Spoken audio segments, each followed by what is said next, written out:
I'm Anthony Wright, and I am your co-host on Attunement, the Living Conversation with my co-host. Yeah, Adam Dietz. And Adam, before the break, we were talking about Hui Neng and how he had heard someone reciting the Diamond Sutra.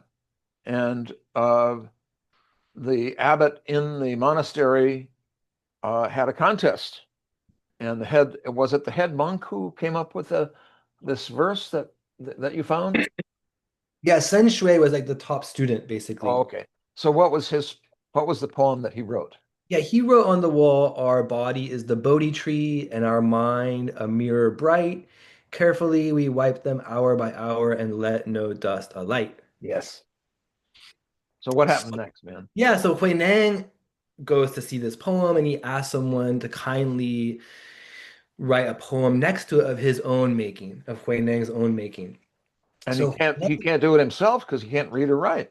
exactly, which is just phenomenal, just remarkable. According to the way, it sends such a message because what happens next is that he writes this poem. He says, "There is no Bodhi tree, nor stand of a mirror bright. Since all is void, where can the dust alight?" So you can say, since This all it idea is of like, emptiness. original, there's nothing. Since originally there's nothing, originally there's nothing, it's void. Since originally there's nothing, where can the dust alight? So he writes this poem, and the boy and the official who help him write it are very impressed.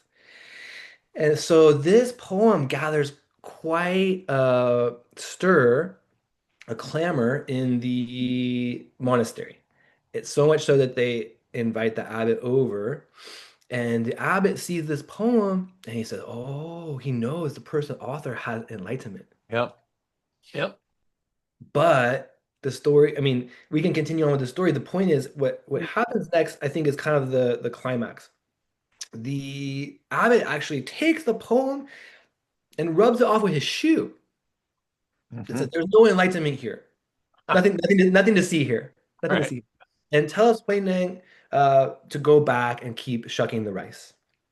But actually, in secret, in the night, the abbot comes to Hui Neng and says, they start this Zen Buddhist kind of conversation. He asks Hui Neng when he arrives. Actually, it's probably not. It's probably later in the afternoon because he's still working. But he'd like have schedule another conversation for at night. But he Uh-huh. asks Hui Neng, "Is the rice ready?" Oh, right. Right. Is a signature of Zen Buddhism. He asks, "Is the rice ready?" Hui Neng knows this is a moment.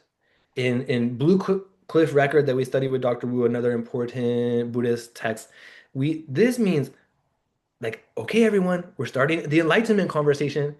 Talk about the living conversation. The enlightenment conversation is coming. So Yes. Dr. Wu, I think he called it a G. A subtlety has come. G.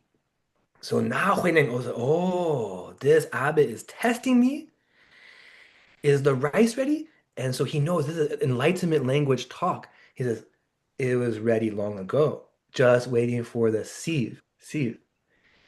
This is all Waiting for code. the sieve. Yep. Sieve. Sorry, sieve. This is all code that is your mind ready? Is your enlightenment ready? And Huineng says, my mind has been here since the beginning of the universe. Of course, it's ready long ago. Of course, it's ready long ago. Just waiting for you, Abbot, to help filter it out and help me take the next step. Yep. So the Abbot simply pounds on the ground with his staff 3 times. Yes.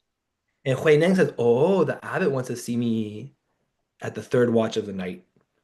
So the third watch of the night, Hui Neng goes to the abbot. It's all very secret because they know if this illiterate barbarian who just arrived has enlightenment, this throws everything of Buddhist structure out the window. That he can have sudden enlightenment. This is why he's the first patriarch of Zen Buddhism. He has Yeah. sudden enlightenment, one moment. Diamond Sutra, cut off all ego, enlightenment. So this is very radical. But when Hui Neng arrives to the abbot, then they have a discussion. Basically, basically, not to get too much into details, but the abbot says you are enlightened, you have seen the essence of mind, Right. uh, and says you will be the next patriarch of Zen Buddhism, but you have to hide away and run away for a while because Doesn't he everyone give him the so robe and the dependent. bowl at that time that He that gives him the robe and the bowl, Yep. yep, and he gives him the Dharma, the full enlightenment. Right. And so Hui Neng says, at that moment, my mind was fully enlightened. So Hui Neng takes over this lineage. He's the next highest monk in Buddhism, and so he's called maybe a sixth patriarch of Chinese Buddhism, Yes. 33rd patriarch, traced back a lineage all the way to Buddha, and Oh, yes. first patriarch of Zen Buddhism, sudden enlightenment, or Chinese Chan Buddhism, Right. right? 10. Yeah. I'm remembering another story, and I think this was from a monk that was studying Huineng's experience. And so for years, he studied the Dharma and sat, and he was walking along, and his foot kicked a pebble against a bamboo fence. And the sound of the pebble hitting the fence cracked him open. Do you know that story? I don't remember. Oh, okay. But it's this idea or this understanding about that we can have sudden enlightenment after 30 years or after 5 minutes. It's always there. It's always ready to have. And I want to offer a story, and maybe I've told it before, about 25 years ago. I fell in love with a woman and had a relationship, and um, she decided to leave the relationship, and I went into grief for a number of years. And Alan Watts had spoken about this idea of the mosquito biting the iron bowl. And it's about this idea that when we desire something, as I desired that relationship and was really compelled by that deep grief, but I desired the relationship. And he said, when you desire something, you separate yourself from it. And and that's the problem, is the illusion is that we are separated individuals. And that was my pebble against the fence. I went, oh, there's no separated Anthony. There is no Anthony that's separate from all of this. There is no Adam. There is no separate listener, you who is listening to us. It's all the cosmos doing what it does wherever the you happens to be, but it's all one thing. And um, I want to bring this a little bit. There's also a story that I tell my students about um, in complexity science, which I also studied, chaos theory. There's this idea about uh, Mandelbrot wrote a paper called "How Long is the Coastline of Britain?" And the answer is it depends. So you get 100-kilometer rulers going around the outside of the British Isle, and you get so many of those. Well, how about a 50-kilometer ruler? Well, you get more because you go into the indentations. And the coastline paradox goes like this: the shorter the unit of measurement, the longer gets that which is measured, until when the unit of measurement reaches zero, that which is measured becomes infinite. And so I offered to my students the analogy then, when we stop making an arbitrary distinction between ourselves, this idea of separatedness, when we stop making that, then we become one being.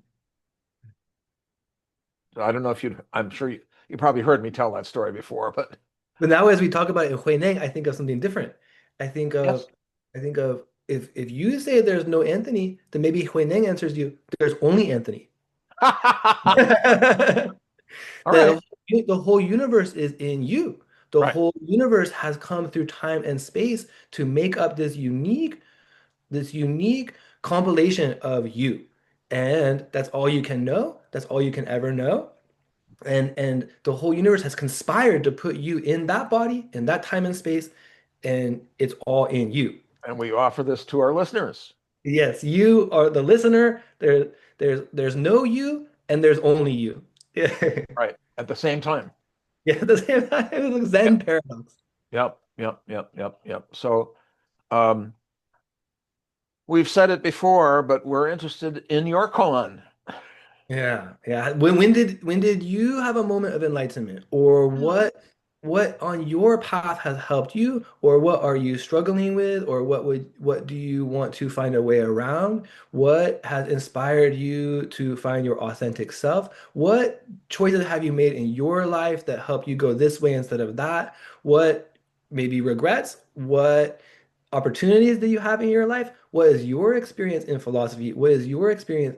Because philosophy is a way of wisdom, with a living conversation. We want to know more about life, about how philosophy influences your life in its special context, in Right. this the universe put into you, into your life, into your relationships, into your experience. We want to know more of those.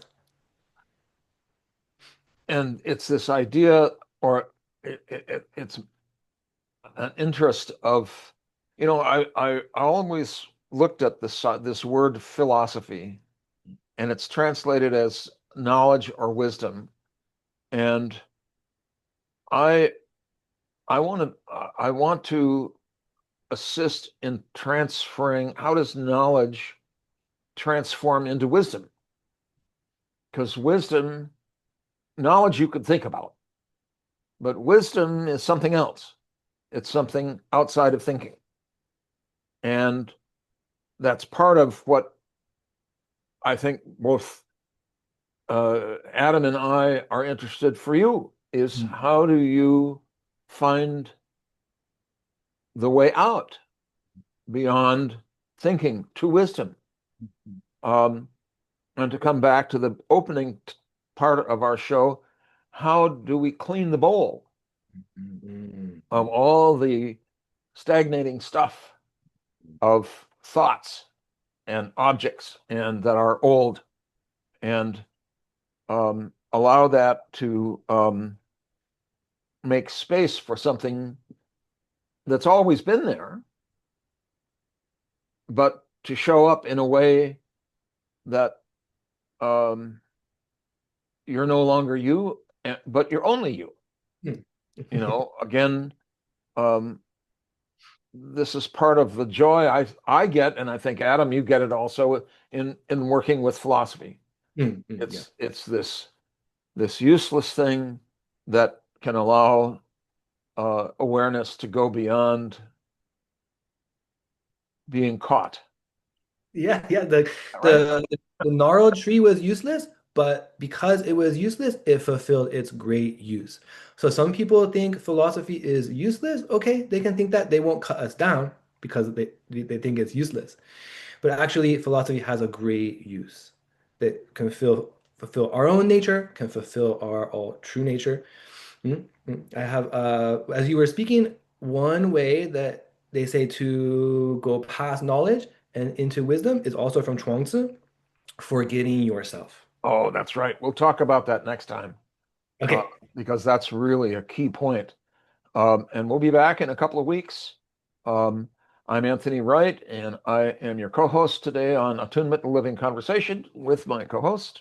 Adam Dietz. And you can contact me at my website, theonaut, theonaut.com. And Adam, how Yeah, can contact me at Dietz, Adam, Dietz, Adam at gmail.com.